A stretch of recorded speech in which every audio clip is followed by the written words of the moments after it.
Hello everyone, my name is Akriti Mishra. Welcome back to my channel. So today we are going to start with the part 2 of the chapter. इसमें हम तीनों orders के बारे में detail में जानने वाले हैं. So let us start. मैंने बहुत सारे चैप्टर्स की वीडियोस अब तक अपलोड कर दी हैं. An empire across 3 continents, writing in city life, from the beginning of time and nomadic empires with most important questions. तो I would suggest you to check them out. आप short section में जाके important informations and historical facts के बारे में जान सकते हैं. तो चलिए शुरू करते हैं द सेकेंड ऑर्डर नोबिलिटी से. तो हम तीनों ऑर्डर्स के बारे में डिटेल में जानने वाले हैं. सेकेंड ऑर्डर में नोबिलिटी आती थी. मैंने आपको बताया है कि 3 ऑर्डर्स हुआ करते थे, फर्स्ट ऑर्डर, सेकेंड ऑर्डर और थर्ड ऑर्डर. सेकेंड ऑर्डर में नोबिलिटी आती थी, मतलब कि किंग्स और उनके जो रिश्तेदार वगैरह बेसिकली आप कह लो वो आया करते थे, नोबल्स और लॉर्ड्स आया करते थे. एक वैसलेज करके सिस्टम था जो कि काफ़ी ज़्यादा सिमिलर था जर्मेनिक पीपल के प्रैक्टिसेस से. जर्मेनिक पीपल, इसमें हम लोग फ्रांस की बात कर रहे हैं. तो वो लोग कुछ प्रैक्टिसेस करते थे जो कि काफ़ी ज़्यादा सिमिलर थी वैसलेज से. वैसलेज में क्या होता था कि फॉर एग्जांपल अगर पीजेंट्स वगैरह नोबल्स के वैसल्स हैं तो नोबल्स किंग्स के वैसल्स हैं. मतलब किंग्स के नीचे नोबल्स और लॉर्ड्स, और नोबल्स और लॉर्ड्स के नीचे कौन? पीजेंट्स. तो मतलब पीजेंट्स हो गए नोबल्स के क्या? वैसल्स, और नोबल्स हो गए किंग्स के vessels. So I hope you understand. And ये लोग अपने से जो बड़े होते थे, मतलब जिनके ये वैसल्स होते थे, फॉर एग्जांपल पीजेंट्स नोबल्स के वैसल्स हैं, तो नोबल्स क्या हुए? सीनियर हुए. तो जो किंग्स होते थे वो सीनियर ज़्यादातर जो है कहलाए जाते थे. एंड इनके बीच में एक म्यूचुअल प्रॉमिस हुआ करता था. राजा कहता था कि मैं तुम्हें सेफ्टी प्रोवाइड करूंगा, सिक्योरिटी प्रोवाइड करूंगा, एंड बदले में ये लोग अपनी आर्मी वगैरह दिया करते थे, नहीं तो खेतों में काम वगैरह करा करते थे, अगर हम पीजेंट्स की बात करें तो. जो रिलेशनशिप थी इनके बीच की, इन तीनों ऑर्डर्स के बीच की, उसमें काफ़ी ज़्यादा हमें रस्म रिवाज देखने को मिलते थे, एक्सचेंज ऑफ वोज देखने को मिलते थे. जो नोबल्स होते थे वो काफ़ी प्रिविलेज स्टेटस को एंजॉय करा करते थे, एंड ये अपनी खुद की ट्रूप्स को भी जो है रेस कर सकते थे, जिन्हें हम कहते थे फ्यूडल लेवीज. जो लॉर्ड्स होते थे वो उनकी बड़ी बड़ी ज़मीनें हुआ करती थी, एंड वो बड़ी बड़ी लैंडों में सेटल हुआ करते थे. उनकी लैंड्स में काफ़ी ज़्यादा विलेजेस आ जाया करते थे, डजन फैमिलीज आ जाया करती थी. एंड अगर जो एस्टेट्स होते थे, जिनके लैंड होते थे, अगर वो और बड़े होते थे तो उसमें 60 ऐसी कुछ फैमिलीज जो है आ जाया करती थी. इनके बड़े बड़े ट्रैक्ट्स हुआ करते थे, या इनके घरों को, जो लॉर्ड्स होते थे उनके घरों को मैनर कहा जाता था. जो लैंड्स होते थे इनके, वो ये तो कल्टीवेट करते नहीं थे, तो ये किससे कल्टीवेट कराते थे? जो थर्ड ऑर्डर में जो लोग आते हैं, पीजेंट्स, उनसे ये लोग जो है कल्टीवेशन वगैरह कराया करते थे. जो नोबल्स होते थे उनके पास जुडिशियल पावर्स हुआ करती थी, एक जुडिशियल कंट्रोल होता था पीजेंट्स के ऊपर, एंड उनके पास राइट्स होते थे कि अपने खुद के कॉइन्स वगैरह को भी इशू कर सके. तो एज वी नो कि जो मैनर होता है वो क्या होता है? लॉर्ड का जो घर होता है वो मैनर होता है. तो अब हम मैनोरियल एस्टेट के बारे में जानने वाले हैं. तो मैनोरियल एस्टेट में काफ़ी ज़्यादा विलेजेस आ जाया करते थे, हंड्रेड्स ऑफ विलेजेस आते थे जिसमें कि पीजेंट्स रहा करते थे. लॉर्ड का जो हाउस होता था वो मैनर होता था, एंड वो एक फ्यूडल सोसाइटी का पार्ट होता था. जो मैनोरियल एस्टेट होता था, क्योंकि मैंने आपको बताया कि जो लॉर्ड और नोबल्स होते थे उनकी बड़ी बड़ी ज़मीनें हुआ करती थी, जिसमें कि डजन फैमिलीज रहा करती थी. और अगर ज़मीन और बड़ी होती थी तो मतलब कि उसमें 50-60 फैमिलीज जो हैं वो आ जाया करती थी. तो इनके एस्टेट्स काफ़ी बड़े हुआ करते थे, एंड इनके एस्टेट्स काफ़ी हद तक हम कह सकते हैं सेल्फ सफिशिएंट होते थे. क्यों होते थे? क्योंकि इसमें ग्रेन्स वगैरह उगते थे, ब्लैक स्मिथ्स होते थे, कारपेंटर्स होते थे, स्टोन मेसॉन होते थे जो कि इनकी बिल्डिंग्स को देखा करते थे, एंड ये सारी चीज़ें. तो हम कह सकते हैं कि इनकी ज़मीनों में हमें काफ़ी ज़्यादा सेल्फ सफिशिएंसी देखने को मिलती थी, क्योंकि इनके पास सब कुछ मौजूद था, जिससे कि अपनी डेली लाइफ्स को काफ़ी अच्छे से व्यतीत करा करते थे. विमेन और चिल्ड्रन वगैरह भी लॉर्ड की वाइन प्रेसेस वगैरह में काम करा करते थे. पास्चर्स भी हुआ करते थे. पास्चर्स में कैटल और जो हॉर्सेज होती थी वो ग्रेस करा करती थी. उसके साथ साथ इनके एस्टेट्स में चर्चेस भी हुआ करते थे, एंड कैसल भी हुआ करते थे for the self defence. 13th century की अगर हम बात करें, 13th सेंचुरी में क्या हुआ कि जो कैसल्स थे वो और ज़्यादा बड़े बनने लगे नाइट्स के बारे में. नाइट्स भी सेकंड ऑर्डर की कैटेगरी में आते हैं, तो अभी हम इनके बारे में और डिटेल में जानने वाले हैं. लेकिन अभी के लिए आप इतना जान लीजिए कि जो नाइट्स की फैमिली हुआ करती थी उनके बड़े बड़े कैसल्स हुआ करते थे फॉर देयर डिफेंस वगैरह. एंड जो मैनर्स हुआ करते थे वो सेल्फ सफिशिएंट कभी कभार नहीं भी हुआ करते थे. अभी हमने जाना कि कुछ हद तक तो इनकी जो ज़मीन वगैरह हुआ करती थी, जो इनके घर वगैरह हुआ करते थे, वो काफ़ी सेल्फ सफिशिएंट हुआ करते थे, क्योंकि इनके पास काफ़ी फैसिलिटीज़ थी. बट कुछ चीज़ों में ये पीछे भी रहते थे, जिसकी वजह से ये बाहर से सॉल्ट वगैरह, माइलस्टोन्स वगैरह ये सारी चीज़ें ऑब्टेन करा करते थे। तो कुछ चीज़ों के लिए ये आउटसाइड सोर्सेस पर भी डिपेंडेंट हुआ करते थे। अभी जो लॉर्ड्स होते थे, इनको लग्जरियस लाइफस्टाइल जीने का काफ़ी शौक था, तो इसके लिए कुछ नई नई म्यूजिकल इंस्ट्रूमेंट्स, ऑर्नामेंट्स वगैरह खरीदा करते थे, एंड नहीं तो कुछ ऐसी चीज़ें खरीदा करते थे जो कि लोकली प्रोड्यूस नहीं होती है। अब हम जानने वाले हैं नाइट्स के बारे में। नाइट्स एक डिस्टिंक्टिव ग्रुप था, हम कह सकते हैं, एंड एज वी नो कि यूरोप में काफ़ी वॉर्स वगैरह होती थी, एंड वॉर्स वगैरह के लिए यू नीड सोल्जर्स, राइट। तो नाइट्स क्या करते थे कि नाइट्स जो है वॉर्स वगैरह लड़ा करते थे, कठपुतलियों वगैरह के साथ प्रैक्टिस करा करते थे। इधर जैसे 5th पॉइंट में आप देख सकते हो कि knights spend each day fencing and practising tactics with dummies. तो ये डमीज वगैरह के साथ प्रैक्टिस करा करते थे, दिन रात मेहनत करा करते थे, ताकि ये वॉर वगैरह में काफ़ी अच्छे से लड़ सके और दुश्मन का खात्मा कर सके। तो एक्चुअली क्या होता था कि वॉर्स वगैरह में सोल्जर्स चाहिए होते थे, तो एक कैटेगरी हमें चाहिए थी जो कि जाके लड़ सके और सामने वाले को हरा सके। तो क्या हुआ कि जो पीजेंट्स वगैरह थे, जो 3rd ऑर्डर में जो लोग आया करते थे, उनको ट्रेनिंग वगैरह प्रोवाइड करी गई, एंड जो लोग ट्रेनिंग वगैरह का पार्ट बने, उसमें से एक हम कह सकते हैं कैटेगरी इवॉल्व हो गई, जो कि थी कौन? नाइट्स। तो नाइट्स करके एक जो कैटेगरी है, उसका हमें एवोल्यूशन देखने को मिला, एंड वो आगे जाके जो है लड़ते वगैरह थे वॉर्स वगैरह में। इनको ज़मीन का टुकड़ा दिया जाता था लॉर्ड के द्वारा, जिसको कहते थे फीफ। ये 1 वर्ड में पूछा जा सकता है। तो जो लॉर्ड्स होते थे वो इनको अपनी ज़मीन का कुछ टुकड़ा दिया करते थे, जो कि होता था फीफ। क्योंकि नाइट्स उनको सर्विसेज प्रोवाइड करते थे, तो ये बदले में उनको लैंड दिया करते थे। जो फीफ होती थी वो इनहेरिटेड होती थी, मतलब कि अगर जैसे कि नाइट के पास ज़मीन है, तो वो ज़मीन वो अपने बच्चे को आगे जाके दे सकता है। तो जो लैंड्स होते थे वो इनहेरिटेड होते थे, एंड वो 1000 से 2000 एकड़ तक के होते थे। ओके, एंड उन ज़मीनों पर हमें हाउस देखने को मिलते थे नाइट के लिए और उसकी फैमिली के लिए, ऊपर से चर्चेज़ वगैरह भी और अदर एस्टैब्लिशमेंट्स वगैरह देखने को मिलते थे।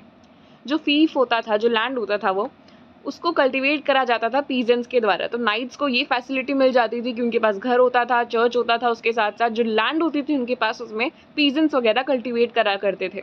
ओके, एंड नाइट्स को भी एक रेगुलर फी पे करनी पड़ती थी, किसको? लॉर्ड को। एंड नाइट्स दिन रात जो है प्रैक्टिस वगैरह करा करते थे, एंड उसके साथ साथ ये भी हमें देखने को मिला है कि जो एक नाइट है, ऐसा नहीं कि वो सिर्फ एक ही लॉर्ड को जो है सर्व कर सकता है, बल्कि वो एक लॉर्ड से ज़्यादा लॉर्ड को भी जो है सर्व कर सकता है। मतलब कि एक लॉर्ड के अलावा भी वो बाकी लॉर्ड्स वगैरह के लिए वॉर वगैरह के टाइम लड़ सकता है। ओके, अब जो मिन्स्ट्रेल्स होते थे वो 12th सेंचुरी में मैनर से मैनर, यानी कि एक लॉर्ड के घर से दूसरे लॉर्ड के घर तक जाया करते थे, गाना वगैरह गाया करते थे, स्टोरीज वगैरह बताया करते थे, जो कि थोड़ी बहुत हिस्टोरिकल होती थी, थोड़ी बहुत खुद से बनाई होती थी, जिसमें कि किंग्स और नाइट्स की ब्रेवरी हमें देखने को मिलती थी। उस टाइम में बहुत से लोग ऐसे थे जो कि पढ़ लिख नहीं पाते थे, तो वो सुन के ही जो है काम चला लिया करते थे। मैन्युस्क्रिप्ट्स वगैरह भी काफ़ी कम थी उस वक्त। तो जो मैनर्स हुआ करते थे, उनकी एक नैरो बैल्कनी होती थी। तो जो मैनर्स वगैरह होते थे, उसमें हमें एक नैरो बैल्कनी देखने को मिलती है, जो कि एक लार्ज हॉल के ऊपर होती थी, जिसमें कि लोग जो है एक साथ जुटा करते थे खाने वगैरह के लिए, दावत वगैरह के लिए। अब हम बात करने वाले हैं फर्स्ट ऑर्डर के बारे में। फर्स्ट ऑर्डर में क्लर्जीज वगैरह, मॉन्क्स वगैरह ये सब आ जाया करते थे, जिनके पास खुद की जो है लैंड्स होती थी, इनके खुद के अपने लॉज होते थे। एंड अगर मैं बात करूँ फर्स्ट ऑर्डर की, so it was kind of different from the second order. मतलब ये सेकंड ऑर्डर से ना तो ऊपर था ना नीचे था, ये उनसे थोड़ा अलग ही था। अगर आप 7 पॉइंट देखो तो इधर लिखा भी है कि रिलीजियस नोबिलिटी, मतलब ये भी नोबिलिटी ही थे लेकिन रिलीजियस थे। तो क्लर्जीज जो होते थे उनके खुद के लॉज होते थे, वो बहुत ज़मीनों को होल्ड करा करते थे। ऊपर से ये लोग पीजेंट्स वगैरह से टैक्स लिया करते थे। मतलब कि इस पूरे चैप्टर में आपको ये ज़रूर जानने को मिलेगा कि जो ये दोनों ऑर्डर्स थे, ये सस्टेन इसलिए कर पा रहे थे क्योंकि 3rd ऑर्डर था। 3rd ऑर्डर इनके खेतों में काम करता था, इनको टैक्स दिया करता था, जिसकी वजह से ये लोग जो है सस्टेन कर पा रहे थे। लेकिन उन्हीं को ये काफ़ी ज़्यादा प्रताड़ित करा करते थे। अब हम देखते हैं कि जो चर्चेज हुआ करते थे, उसमें पोप नाम के व्यक्ति हुआ करते थे, जो कि रोम में रहा करते थे। जो क्रिश्चियंस वगैरह थे यूरोप के, उनको गाइड करने के लिए बिशॉप्स होते थे, क्लर्जीज होते थे, जो कि फर्स्ट ऑर्डर का पार्ट थे।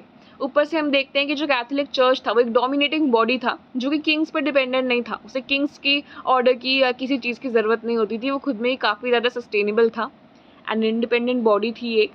तो जो विलेजेस वगैरह थे, उनमें हमें चर्चेस वगैरह देखने को मिलते थे, जिसमें लोग संडे को इकट्ठा हुआ करते थे, प्रेयर्स वगैरह सुना करते थे प्रीस्ट वगैरह की।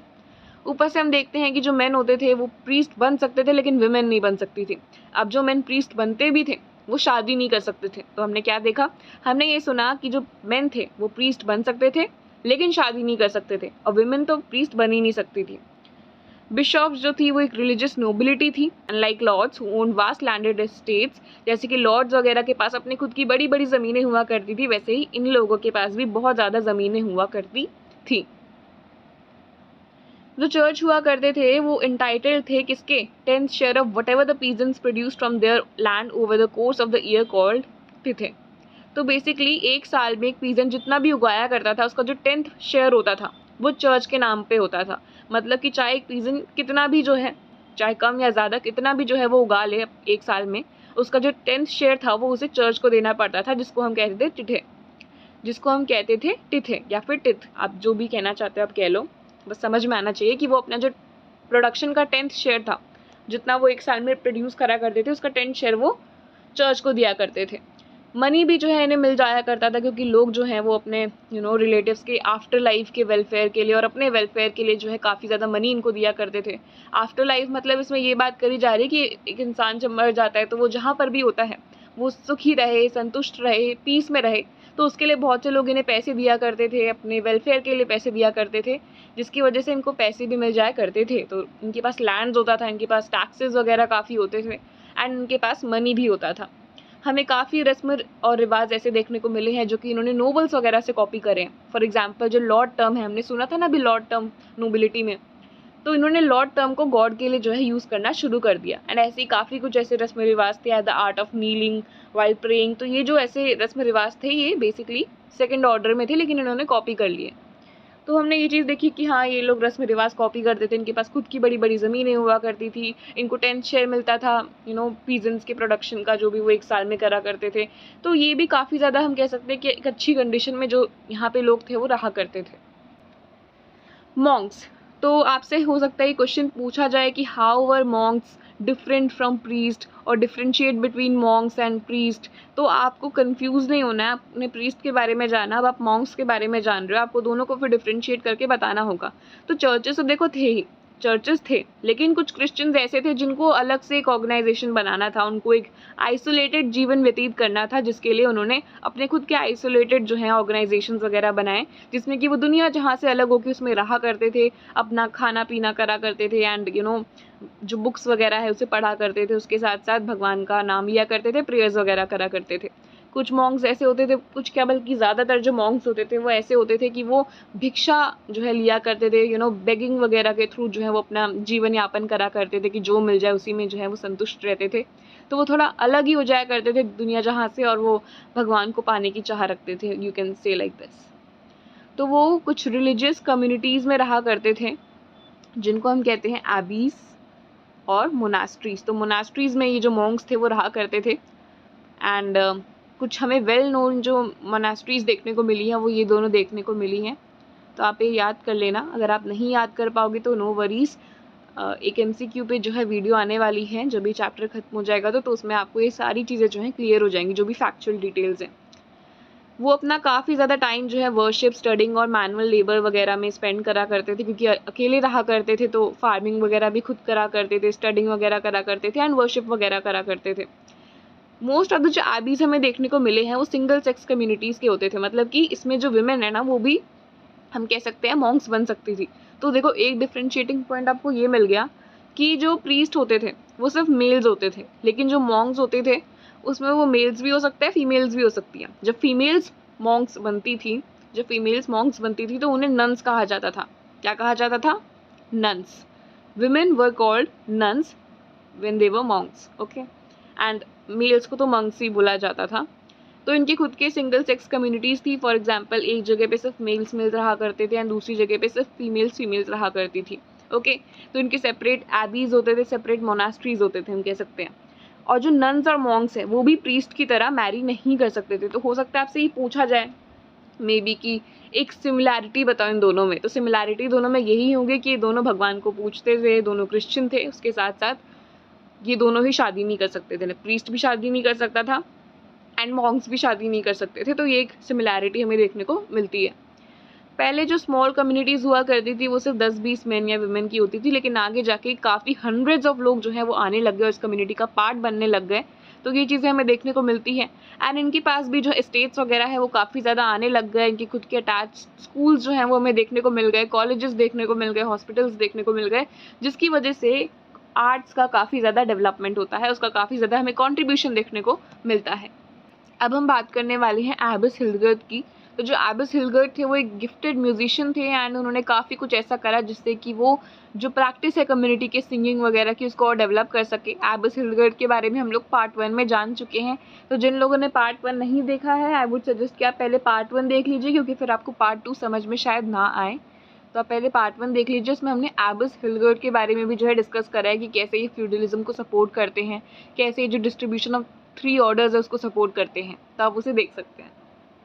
अब 13th सेंचुरी से हमें देखने को मिला कि कुछ ऐसे भी मॉन्क्स आए, वेट अ मिनट, या कुछ ऐसे भी मॉन्क्स आए जो कि थोड़े अलग ही थे, जिनका नाम था फ्रीआर्स।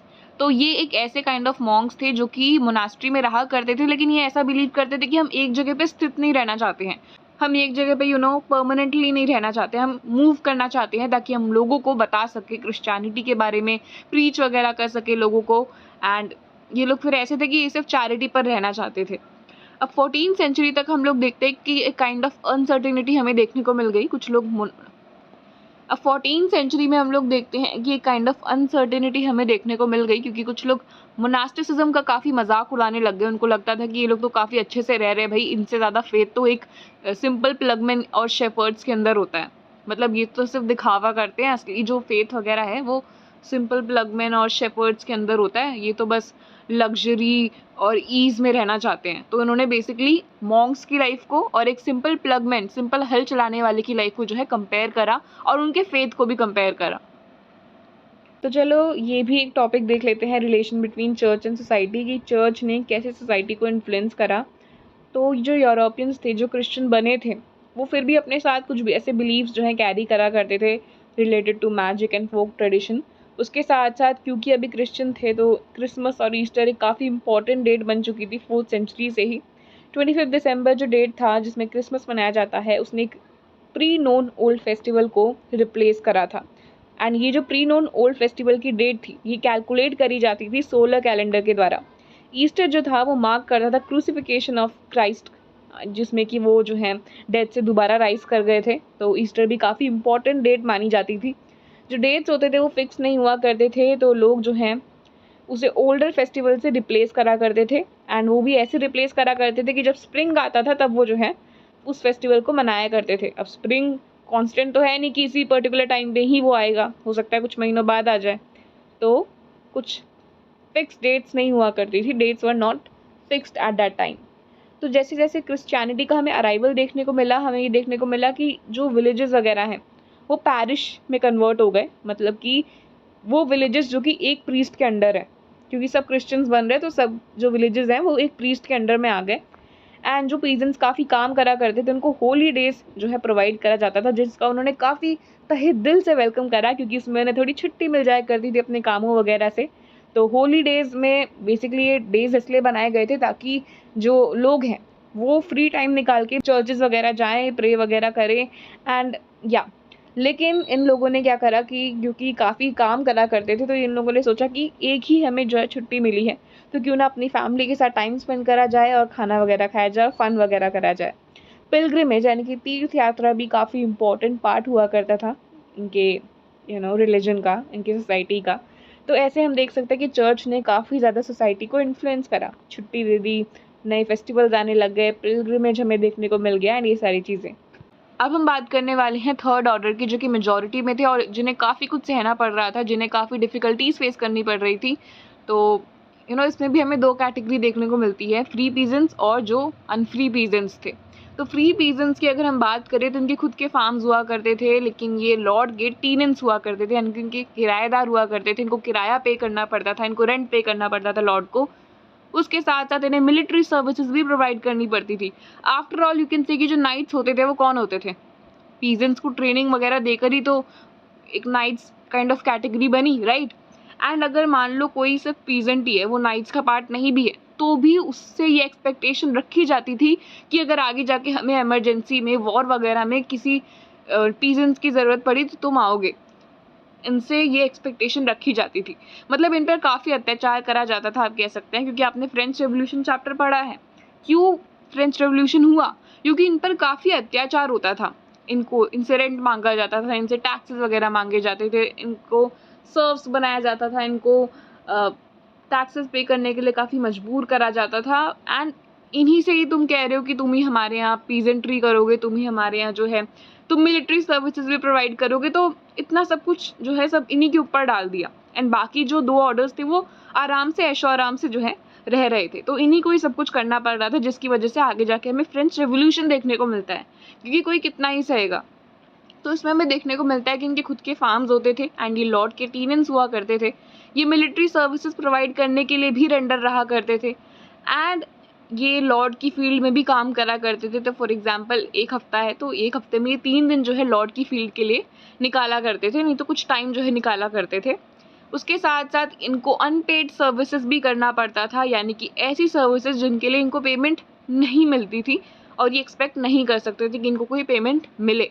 जैसे कि कभी इनसे डिचेस डिग करवा लिया, कभी फायरवुड गैदर करा लिया, कभी फेंस रिपेयर करा लिया एंड ऐसे कुछ। विमेन और चिल्ड्रन भी जो है वो क्लॉथ को वोव करा करते थे, कैंडल्स बनाया करते थे एंड ग्रेप्स वगैरह जो है प्रेस करा करते थे वाइन्स वगैरह के लिए फॉर लॉर्ड। एंड इनको डायरेक्ट टैक्स भी देना पड़ता था किंग को, जिसको हम कहते हैं टेली या टेल। तो टिथ तो ये देते ही थे चर्च को, टिथ तो ये देते थे, लेकिन उसके साथ साथ ये टेल भी दिया करते थे किंग्स को। इन पर ये इम्पोज था कि भाई आपको देना ही देना है। एंड इनको 3 दिन तो 1 हफ्ते में जो है काम करना ही पड़ता था लेबर बन के, किसके यहाँ? लॉर्ड के यहाँ। सर्व्स, तो सर्व्स बेसिकली अनफ्री पीजेंट्स हो गए, आप कह सकते हैं, क्योंकि जो सर्व्स होते थे वो लैंड वगैरह में कल्टीवेट करा करते थे, जो कि लॉर्ड के लैंड का पार्ट होता था। तो हमने देखा कि उनके खुद के लैंड्स होते थे, जो फ्री पीजेंट्स होते थे उनके खुद के लैंड्स होते थे, बट इट्स जस्ट लाइक कि उनको फिर भी रेंट पे करना पड़ता था लॉर्ड को। बट यहाँ तो इनका लैंड भी नहीं है, ये लैंडलेस है, इनको कोई वेजेस नहीं मिलते थे एंड ये बिल्कुल भी कहीं भी जो है हिल डुल नहीं सकते थे, कहीं भी लीव नहीं कर सकते थे विदाउट द स्टेट्स परमिशन। जो लॉर्ड हुआ करते थे वो एक काइंड ऑफ मोनोपोली अपनी स्टैब्लिश कर लिया करते थे इनके ऊपर। मतलब कि सर्व्स जो है वो अगर उसको फ्लावर को ग्राइंड करना है तो उन्हें उसका ही जो है मिल चाहिए होगा, अगर उसको ब्रेड को बेक करना है तो उसको अवन किसका चाहिए होगा? लॉर्ड का चाहिए होगा। एंड मतलब उसे जो भी चाहिए होता था, जो भी उसकी बेसिक नीड्स होती थी, उसके लिए उसे डिपेंडेंट किस पर होना पड़ता था? उसके लिए उसे डिपेंडेंट होना पड़ता था लॉर्ड पर। लॉर्ड जो था उसे वही डिसाइड करता था कि एक सर्व किससे शादी कर सकता है। एंड इफ़ मान लो कोई सर्व जो है वो अपनी मर्जी से शादी करना चाहता है, तो लॉर्ड जो क्या करता था वो आशीर्वाद दे दिया करता था, लेकिन तब दिया करता था जब सर्व जो है वो उसे पेमेंट देता था। तो एज आई सेड कि जो सर्व्स होते थे वो अनफ्री पीजेंट्स हुआ करते थे, उसके साथ साथ लॉर्ड की इन पर काफ़ी मोनोपोली हुआ करती थी। फ्री पीजेंट्स तो चलो फिर भी सही हालत में थे, लेकिन इनकी हालत तो और ख़राब हो जाया करती थी, क्योंकि अगर इनको किसी से शादी भी करनी होती थी तो इनको लॉर्ड की परमिशन चाहिए होती थी, और अगर मान लो अपनी मर्जी से करनी है तो परमिशन तो चाहिए ही, उसके साथ साथ इनको पेमेंट भी पे करनी पड़ती थी, वरना सर्व की शादी नहीं हो पाती थी।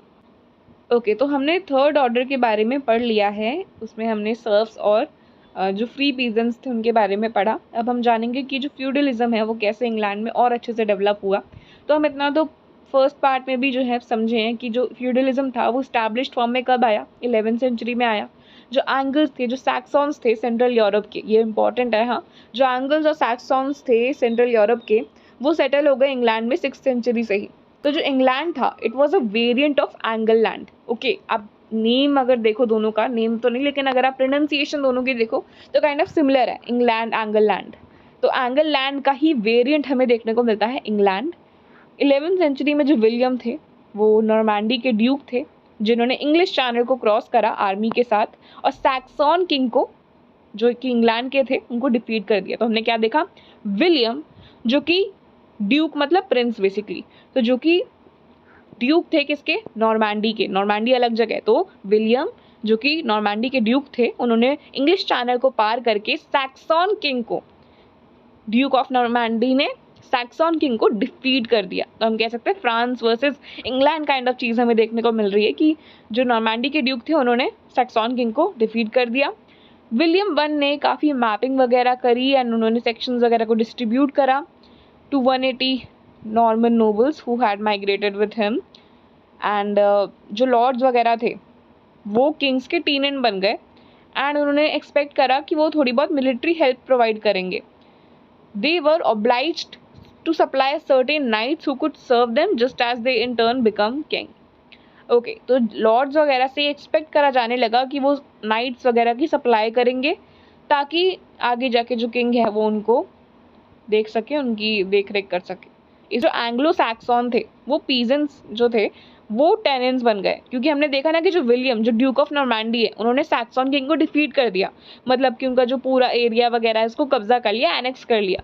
तो जिसकी वजह से जो एंग्लो सैक्सॉन जो लोग उधर बचे थे, जो सैक्सन के जो लोग थे वो जो बचे थे वो लोग अब पीजेंट्स बन गए, और पीजेंट्स में भी वो लोग टेनेंट्स बन गए. मतलब पीजेंट्स तो चलो वो थे पर वो टेनेंट्स बन गए. I hope you all understood कि मैंने क्या समझाया कि फ्यूडलिज्म 11th सेंचुरी में जो है इस्टेब्लिश हो गया था. फिर हमें एंगल्स और सैक्सन्स देखने को मिले. जो विलियम थे उन्होंने सैक्सन्स को डिफीट कर दिया एंड उन्होंने मैपिंग वगैरह थोड़ी बहुत करी, एंड जो सैक्सन पुराने लोग थे वो अब आगे जाके टीनेंट्स बन गए. तो इसी के साथ हमने तीनों ऑर्डर्स को डिटेल में समझ लिया है. आई होप आपको कहीं पर डाउट ना हुआ हो.